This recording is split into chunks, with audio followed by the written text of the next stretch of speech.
राधे राधे दोस्तों, मैंने अपने पहले वीडियो में आपको आंवला नवमी की कथा सुनाई थी। वो उसकी पहली कथा थी। अब मैं आपको सुनाती हूँ आंवला नवमी की दूसरी कथा। इसके लिए भी आप हाथ में अक्षत और पुष्प रखिए और उस कहानी का श्रवण कीजिए। बोलो आंवला नवमी की जय। एक सेठ आंवला नवमी के दिन आंवले के पेड़ के नीचे ब्राह्मणों को भोजन कराया करता था, सोने का दान किया करता था। उसके बेटों को यह सब अच्छा नहीं लगता था। घर की कलह से तंग आकर वह घर छोड़कर दूसरे गांव में चला गया। उसने वहां जीवन यापन के लिए एक दुकान कर ली। उसने दुकान के आगे एक आंवले का पेड़ लगाया। उसकी दुकान खूब चलने लगी।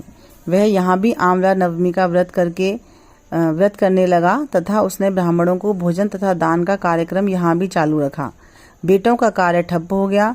उनकी समझ में यह बात आ गई कि हम तो पिताश्री के भाग्य से ही रोटी खाते थे। बेटे अपने पिता के पास गए और अपनी गलती स्वीकार कर ली। पिता की आज्ञा अनुसार वे भी आंवला पेड़ की पूजा करने लगे। उनके यहाँ पहले जैसी खुशहाली हो गई। जैसे उनके यहाँ खुशहाली हुई ऐसे सबके यहाँ खुशहाली हुई। पूजा अधूरी हो तो पूरी करना, पूरी हो तो मान रखना।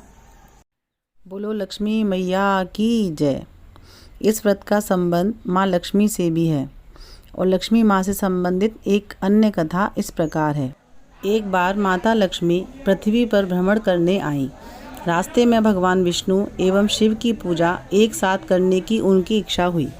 ऐसे में माँ लक्ष्मी ने सोचा कि किस तरह विष्णु और शिव की पूजा एक साथ की जा सकती है। तभी उन्हें ख्याल आया कि तुलसी और बेल के गुण एक साथ आंवले में पाए जाते हैं।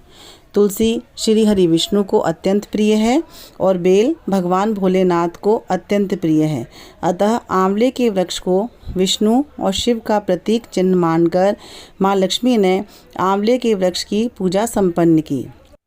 जिस दिन पूजा की उस दिन नवमी तिथि थी और उसी दिन से इसे आंवला नवमी कहा गया। माँ लक्ष्मी की पूजा से प्रसन्न होकर श्री विष्णु और शिव प्रकट हुए। लक्ष्मी माता ने आंवले के वृक्ष के नीचे भोजन बनाकर विष्णु और भगवान शिव को भोजन कराया। इसके बाद स्वयं ने भोजन किया।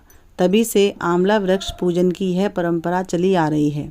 अक्षय नवमी के दिन अगर आंवले की पूजा करना और इसके नीचे बैठकर भोजन बनाना और खाना संभव नहीं हो तो इस दिन आंवला खाना भी लाभकारी है। हे विष्णु भगवान, हे लक्ष्मी माता, हे भोलेनाथ गौरी माता, हम पर प्रसन्न होइए। सबका भला करना, सबका कल्याण करना, कथा अधूरी हो तो पूरी करना, पूरी हो तो मान रखना। बोलो विष्णु भगवान की जय, लक्ष्मी माता की जय।